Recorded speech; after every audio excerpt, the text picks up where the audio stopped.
Hauntcast. Haunting Halloween and horror.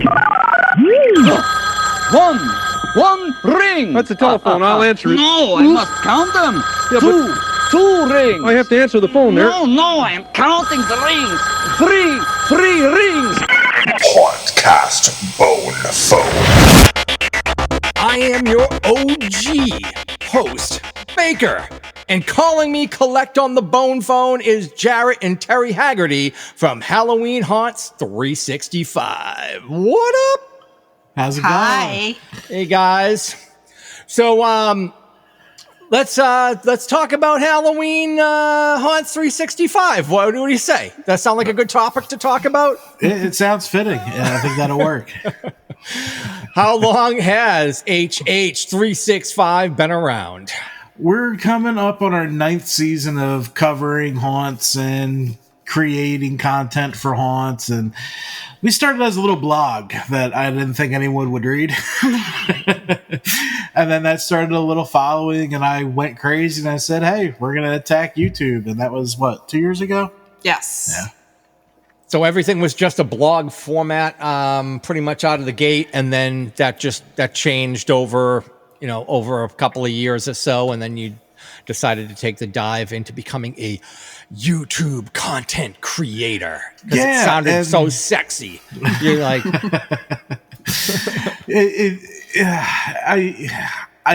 the blog was fun. I'm not the best writer. It was more about posting pictures and showing off what the haunts do, as haunt reviewers, quote unquote, and just showing off our area haunts to people to see what they're missing with how many we have in our area. And then really, the blog was so limited and it just got really stale. I was hitting the same amount of numbers every post. And I'm just like, what else can we do? So I'm like, all right, there's YouTube, but I can't just post on YouTube during the season. So that's when I got the idea, because I started the whole thing to learn more about haunts. And I was like, you know what? Let's just start with interviewing actors, builders, owners, Makeup artists, scene builders, vendors, other haunt podcasts. And it really turned into a weekly show until haunt season. Then we post, 4 times a week. Yeah. okay, so you are posting weekly?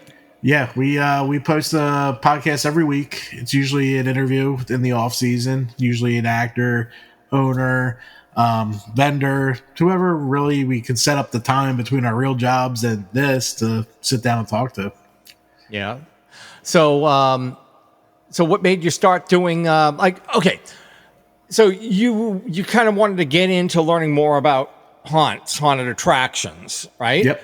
So did you ever work at one? Never? Or no? It's just been a love of mine since the early 80s. I grew up on the Jersey Shore. We had dark rides aplenty. We had haunted attractions all over the boardwalks, and I've been in and out of these things since I was 3 or 4.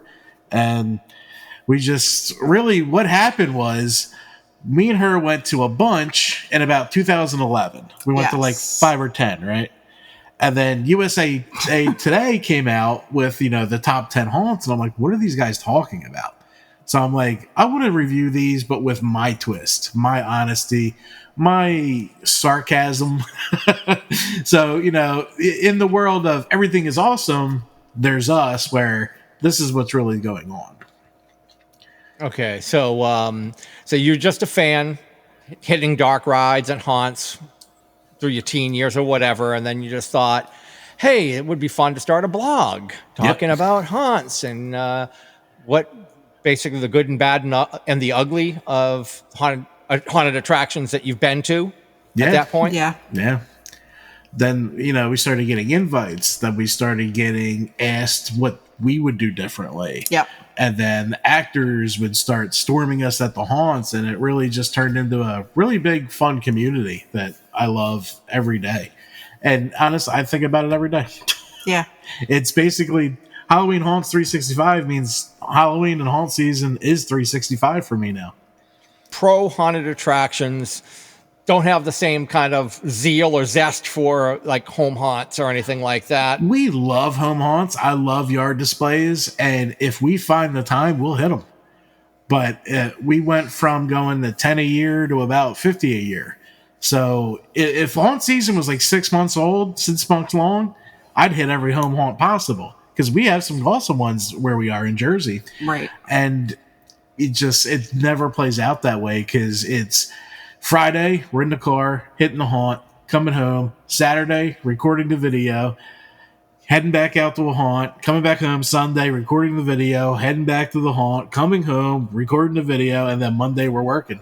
And sometimes we're hitting 2-3 haunts a night. Yeah, sometimes there's multiple haunts a night. These are all within how far are you traveling? We've been pretty far. Last year we hit New Orleans. We take one big trip every year as our vacation. So we add a vacation aspect to our haunt trip. So last year we headed to 13th Gate, the Mortuary, and New Orleans Nightmare. So we've been out to New Orleans. I've done one in Vegas. We've been up north with you guys, the Haunted Overload. We've been around. What are you doing this year? Oh, that's top secret. I can't announce that till the 18th of August. So what trip did you do last year? I'm sure you can tell me about that. New Orleans. We did New Orleans. It was great. That was New Orleans. Yeah. How about the year before that? Year before that, we hit Salem. And Haunted Overload. Oh, okay. I had to take her to Salem. She's been dying to go there. She's still dying to go back. But Haunted Overload's one of those bucket lists everyone cannot miss attractions, and it's all hand built. It's a home haunter's dream, because he was a home haunter. He was a home haunter that ran out of room at his house, and they made him go to this farm. And Eric's amazing. His whole team's amazing, and the shit they do on that farm is insanity. It's like a whole world. You're walking into a house. Like if you were looking like a Nightmare Before Christmas, you're going to Halloween Town. It's like you are going into the bowels of Halloween, and it is amazing. The big creatures, the big sets, and it's all made out of wood. It's all so much more more natural. It's not like prefabricated or anything. It's not a lot of plastic, and it's all like you're in a forest. It's outside, so it's a very unique experience for sure. Yeah, and the tickets, they go on sale early because they do sell out. They sell out quick, and it's the epitome of Halloween. There's Jack-o'-lantern row with 100 hand carved pumpkins. That place. Oh, I can't wait to go back. Yeah. So it is an amazing experience for sure. How many haunts you think you've been to? 12 haunts. As Halloween Haunts 365, probably around 80 or 90. In my life, easily 200. Yeah? Yeah. Crazy. It's a lot. It's a lot of haunted attractions to hit. Because in 3 hours, you can hit Baltimore, PA, and North Jersey. So you've been down to my boys' Bates Motel and Haunted Hayride? Have you just seen Bubba out front in the queue line? Have you ever been to I've been Bates through Motel? Bates many times, yeah. It's a fun haunt. But yeah, like she said, we're close to a lot. Being this close to Pennsylvania, it makes it a little easier for us to get to so many. But last year we started our new pledge to do 50% new, because, a lot of invites come through and they want you back and you want to go back, but you can't grow that way. So I decided last year to go for 50% new. We did 57% new last year. And the ones on the list for this year brings us actually closer to 60% new, if we can reach them all. Do you shy away from giving haunts terrible reviews, even if they deserve it? No. I won't completely shit on a haunt, because it's still a haunt. People are out there working, they're trying. It's still a haunt. But it's what we would do better. Yeah, it's basically giving... I'm going to say tips on what I would change. Like, we gave not a so favorable review, and the owner reached out. I'm like, but it was more like she wanted to know where the problem was exactly. So it actually turned into a plus for all of us. Yeah, it was a safety issue. And that just turned into really just asking what we would do differently. And it turned into probably saving some people from falling on the ground. Now, I'm going to put you on the spot. Your top 5 haunted attractions thus far that you visited. Okay. Markoff's Haunted Forest. Reaper's Revenge. Reaper's Revenge. Field of Screams. Field of Screams. The 13th Gate. Yes. And Brighton Asylum. Brighton Asylum. I'll let her throw Brighton Asylum in. Brighton Asylum. Give me your number 1. Number 1. Your number 1. Go. I'm thinking. My number 1, Markoff's. Where is Markoff's? It's in Maryland. Fantastic haunt. It's basically a steroided up haunted overload. How so? Like how is it steroided up? Like how is it bigger than or better? It's 2 miles long. You're in there for an hour, and that's only one attraction. That's the trail. Yeah, it's a long trail. There's this is 3 tractor. You mean you're on a hayride? No, you're walking. Oh, you're walking it. All right. Yeah, it's there's a 3-story house in the middle of the building. There's a Viking ship with There's a water. Viking ship. There's a vampire scene with a windmill. There's extreme pandemonium at the end that now has a brand new airplane that functions. Yes. It's got some of the biggest, craziest sets ever, and that's just the haunt. The Midway, you don't even have to buy a ticket to get into the Midway. The Midway is Halloween. You have full tree bonfires. Like the bonfires are like 20 feet tall, just on fire. There's food everywhere. There's shops everywhere. It really blew me away last year, and that's the first ticket I'm buying for this year. And then they also have the town. And then there's another attraction on top of that. All right. So you can go and just go to the Midway and hang out and eat whatever, drink apple cider, whatever, pumpkin ale or whatever the hell else they got. Eat donuts and whatever, and just friggin' enjoy the bonfires and DJ. And the atmosphere. DJ, light shows. Zip lining. You can actually climb up a telephone pole and try to walk across a rotating telephone pole. And if you make it to the end, you win the pot. So everyone pays $20 and 10 goes to the charity, 10 goes to the pot. So if no one did it for a while, you can make like $200 by walking across that like 20 feet in the air. Crazy. It's one of the biggest parties I've ever seen. It was funny because I'm like, all right, they got 2 attractions. We'll be done in an hour. Be home by here. No, we walked in our door at 5 a.m. It was only a 2.5 hour drive. Is there anything else that you've come across that's changed, or trends or things that you've noticed? The escape room was a big trend. Axe throwing is becoming a bigger trend in our area with the haunts. Projection mapping is becoming a big thing. A lot of places, they're not really using it in the haunt yet. I think they really need to work on that. But they're using like full out light shows, turning their facades into full out light shows. Pumpkins are a big theme coming back. I think old school Halloween is making a comeback. Well, like, what have you noticed? Anything particular?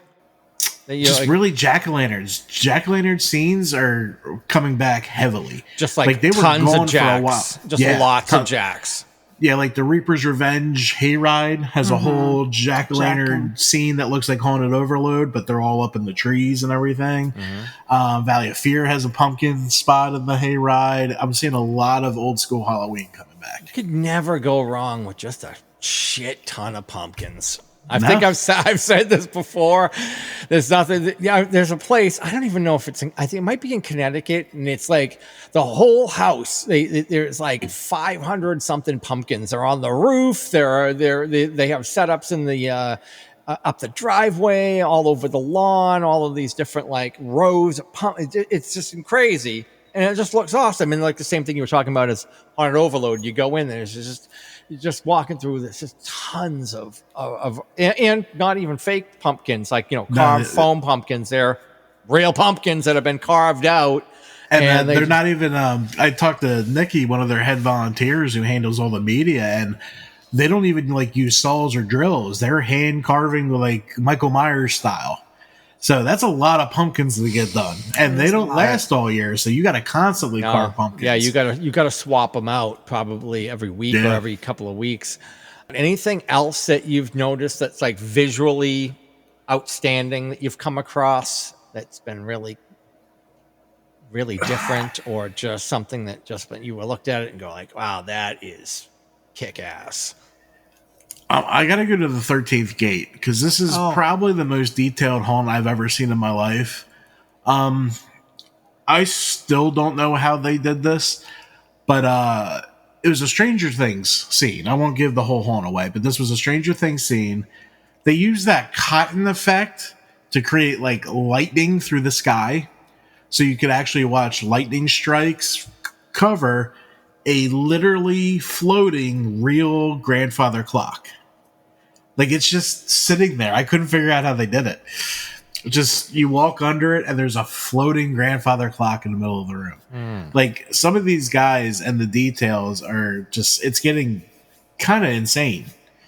I try to do a couple of haunts every year. Like, I used to only do one a year. Like, I just tried to get to one. And then I'm like, why am I only going to one? I was talking to this guy, Warren Maxwell. He's like, he has like a whole itinerary. He goes and he works at one, usually a couple of nights as like a guest scare actor.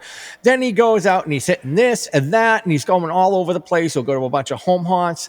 And I'm like, what am I doing only going to like one friggin' haunt? So one year I actually hooked up with him and I went to like 3 different haunts with him, and I was like, wow, man. So now I'm trying to do at least, 2 or 3 a year. Last year I did 3, and I was in Salem the night of the first night of fall. So it was Saturday night. I think it was September 21st or 22nd, whatever the first night of fall was. I went to Ed Gannon's Chamber of Terrors in Salem. And that was cool. That was like my first night. That was like I had a great season last year. And then I went to Fright Kingdom in Nashua, New Hampshire, which is a really good haunt. And then I went to this one called Dark Woods, which I had never heard of before. And it was really freaking cool. It was out on a farm. It was outside. Extreme. It was like every set had a Q line actor in it. Like every set you walked into, they were like you would get a startle scare, and then they would like be running dialogue and asking you questions. It just interacting with you, and it was very cool. So it was different from just your startle scare, Yeah. So very different. And then this year, I don't know what I'm doing. I haven't figured it out yet, but I've got time. I got time to figure it out. If you could make a trip to Maryland, I promise you will not be sorry. I was thinking, I've been wanting to get down to Bates because my boy Johnny Thunder works down there. It's Bubba in the Q line. So I've been wanting to get down there for a number of years. I went to Headless Horseman a couple of years ago, back in like 2019, and Headless Horseman was a blast. But I went down to Bates or want to get down to Bates. So if I'm going to go down there, I need to like do Bates and Penhurst and whatever else I can hit in like a weekend. I got to figure out if I can make that work this year. Last year it didn't happen. This year I'm kind of reevaluating whether I can make that work and just like jump on the bike, take the weekend off, ride down, and just hit a couple places when I'm down there. How deep into Maryland is it? Is it near? Is it deep in, or is it closer to Philadelphia? It's Dickerson. It's Dickerson, Maryland? Yeah, Dickerson, Maryland. Probably about 2 hours from Philly, I'm thinking. Oh, okay. So that's not just a quick jump into. No, it's not a quick thing. All right. And it's in the middle of nowhere. We're actually staying over this year because I don't ever want to leave that Midway again. Until they get a B&B. Yeah, I told them they can make an Airbnb and we'll rent it out every year. You have your own home, right? Or do you? Okay. You do not do a home haunt at all. We used to throw a really big Halloween party. We would do it the weekend after Halloween to extend Halloween. Why not? Because everyone could get their costume at Spirit half off. It's a win-win-win for everyone. So we would do a yard display. And at that time, we were only getting to like 10, 15 haunts a year. So we had time. We can, take some days and go hammer out our display out there. I had the little skeleton thrown up in a barrel, just dumb little stuff we put together. But then I switched to YouTube and the request came in and really had no time to do anything. So we'll still decorate our house because I need to feel Halloween. Yeah, we still decorate. We still get trick-or-treaters.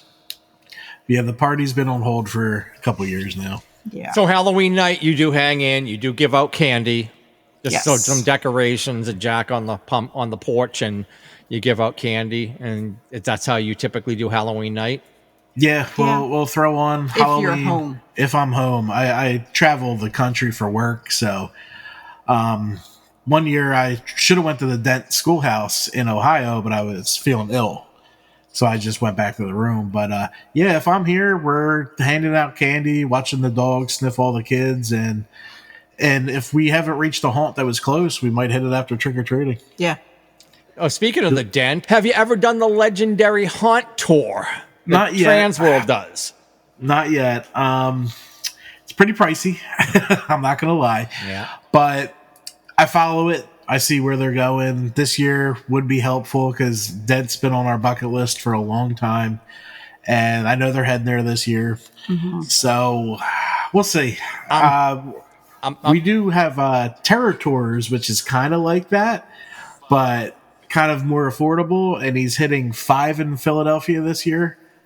So who does that? Troy. His name is Troy. He does the Haunt Hour on Facebook. So he's doing his own haunt tour? Yeah, he's been doing it for 6 or 7 years now. I've been out of the loop for the last couple of years, and I'm just getting back into everything again, full throttle. Oh, okay. So he's doing his own haunt tour, and they're going to be throughout. He's doing Philadelphia and Texas this year. So Philadelphia, he's doing Fright Factory, Penhurst, the Waldorf Estate of Fear. If you ever watched Hell House LLC, that's the haunt that was filmed in. Valley of Fear and Devil's Last Laugh, which is a newer haunt. Oh, cool. Yeah, so we get 5 done in a week, and I'm happy. Yeah. Yeah. So anyway, I was thinking about maybe doing the legendary haunt tour because I take vacation right after Halloween. And I was looking at it going, wow, it's like, I usually try to go further south because I usually do motorcycle trips when I go. But I'm like, maybe the weather wouldn't be too bad. I could bring my thermals and I could grab a bike and I could still do a little riding and I could maybe do that tour in the process. So I'm trying to figure that all out right now. If not, I might try to see if I can go down to Texas and see if Alan's got one of those monster camps right after. I got to take a look at his website and see if he has any monster camps right after Halloween and see if there's something in that week or two afterwards that I could go down there, do some riding down there, go learn how to sculpt, because I definitely need to get into sculpting. I want to learn how to get much better. I don't care about making masks, but I do like making my big old monsters. So I do want to be able to up my sculpting game. I've got some basic skills, but could definitely use some tutelage for sure. That's the man that'll help you for real. Yeah. Mm-hmm. Yep. That is for sure. Do you make it to Transworld, other haunt conventions, horror conventions? What do you do? We've been to a couple horror conventions. Our first Transworld trip was this year's inaugural East Coast Haunters Convention. I recently broke my ankle, so I had to wheelchair through that, but I loved it. I had the time of my life there. It was really cool meeting all the people I've been talking to online face to face. And then what really got me going, because in YouTube content creation, it's very hard to keep going because you'll have one video that just completely bombed and you're like, what did I do? And then the next one does really good, so you're hyped up again. But we were sitting off to the side. I'm in my wheelchair talking to Terry. I think we were talking to Brighton, right? The team from Brighton when they came over. And 2 fans just came over and was like, listen, we love your show. Please keep going. We look forward to your episode every Monday. We watch all your haunt reviews, and they wanted to take a picture with us. And that right there was enough to just keep me going no matter what the videos did. You know what I mean? Like that was awesome. Yeah, all you need is one fan to give you a really heartfelt, even if that you look at it and go, that's just one person. What am I? That doesn't mean, I don't know if if I should, do another 1,000 episodes because one person really likes it, and but yeah, there's something to be said about that one person really giving you like a heartfelt thank you. Yeah. That really does energize you and helps you to continue on. Yeah, like we get a lot of great fan comments and messages, and when I do a live on Instagram, we usually get about 15, 20 people show up and, talk to them and everything. But that right there at a convention, I'm in a wheelchair. The guy saw me from across the room, came over. I stood up. I had to stand. So that was awesome. I actually have the picture here that I'm going to throw up on my wall of fame back there. I'm definitely going to the East Coast Haunters convention. I was impressed with what they did this year, and because I'm an East Coaster, I'm definitely going down next year. And my boy is down there because he lives just outside of Philly and works at the Bates. So yeah, I think Randy's kind of involved a ton of times. So I'm definitely going to go down there. He's hard to miss. He's a pretty big dude. It's hard to miss. You hear his laugh from like the other end of a football stadium. You're like, that's Johnny, that's JT. But yeah, so definitely going to be down there, and I'm probably doing a booth because I need to start trying to promote and hit these cons to do it. So I'm trying to do what I can. I'm definitely going to be down there. That's when I'm going to take my late spring, my early early spring, late winter vacation. I'll definitely going to head down there. So if you're there, we'll catch up. Oh yeah, I'll be there. So the future for HH365, you're gonna keep going. Yeah, we're gonna keep going. I have fun with it. I have a lot of fun with it. We've done commercials for Night of Terror, which is a big haunt in New Jersey. I just did a commercial for the Blairstown Diner. They're having Friday the 13th. That's where it was filmed. So I did a commercial for them, and Ollie Lehman, the first Jason, he's going to be there for this Friday the 13th. So I did a video for them, and been really just working on content creation and more than haunt reviews. You know what I mean? Yeah. Have you done the Camp Crystal Lake tour? I do highly recommend it. I haven't, but I've lived through friends that have. If you can't notice, I kind of lead towards the Freddy side. So I'm not. It's not. I'm like to be honest with you, I'm not a big Jason. I'm not a big IP. Horror like Freddy, Jason, any of them. Michael. I just really I saw that movie in like 1980. I think I had to sneak in, go through the back, jump the ropes or go through the back door to get into it. And I've always just been a massive fan of the first one. I really am not a big fan of the entire franchise. Second one, pretty decent. By the third one and on, I was just like, don't really give a shit. I just love the first one and must watch the first one every like it's always a summer watch for me. I don't watch it in October or anything. It's always, I watch it in like May or June. And I just, it had a big impact on me when I was a kid, scared the shit out of me because you weren't seeing those kinds of, even though when you watch it now, you're like, oh, it's so tame. It's so tame in comparison to like what you can see nowadays. But at that time, it was pretty, there was all this controversy. Some theaters wouldn't show it. It was ridiculous, but that's what it was in like 1980. So, anyway, so I did the tour. I did really enjoy it. Had a blast. Is it worth the money? It's pretty pricey, but I did think it was one of the best things I had done in a while. Like just for just a cool off the wall experience type of thing. I actually run another podcast, all horror and true crime related, and me and my buddy did a filming locations episode. So we hit all the spots in Blairstown.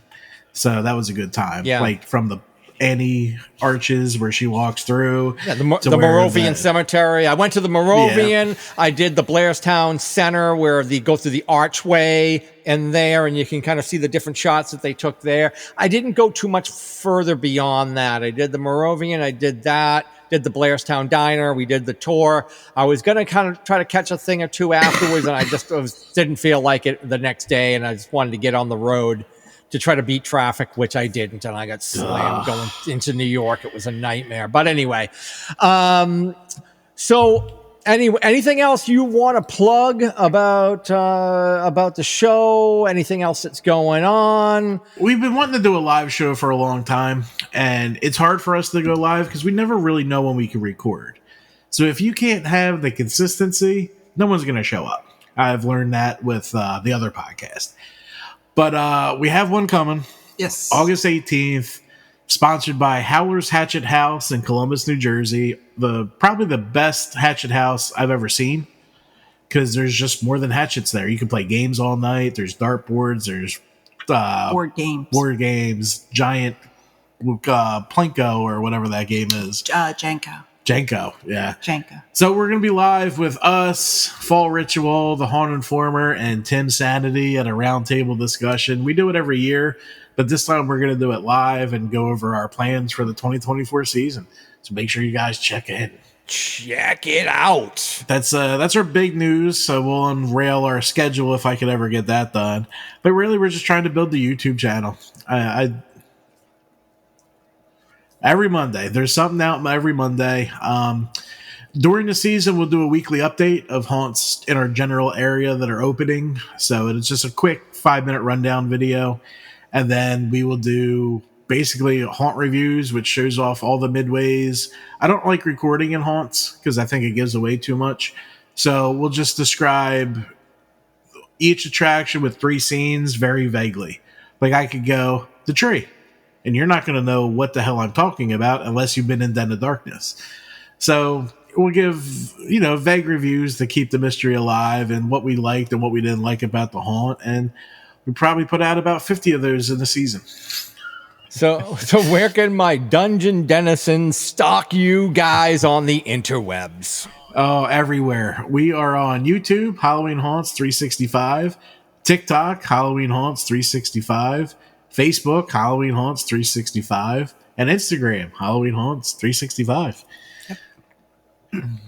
So yeah, we're everywhere. Great. And MySpace, Halloween Haunts 365. Maybe. And on Friendster, Halloween Haunts 365. And Vine, Halloween Haunts 365. I think we're on Twitter, but I haven't really done Twitter in a long time. But yeah, follow them, stalk them, do whatever you watch their episodes every Monday. Thank you so much for having us on, man. It's been a blast. I appreciate it so much. I love talking haunting. Please follow the podcast. Give us a 5-star review. Stalk us on social media. Links in the description. And visit our blog page for more show info at hauntcastpodcast.net/blog. Until next time, stay scary. I got to warn you. You're doomed to stay. Go.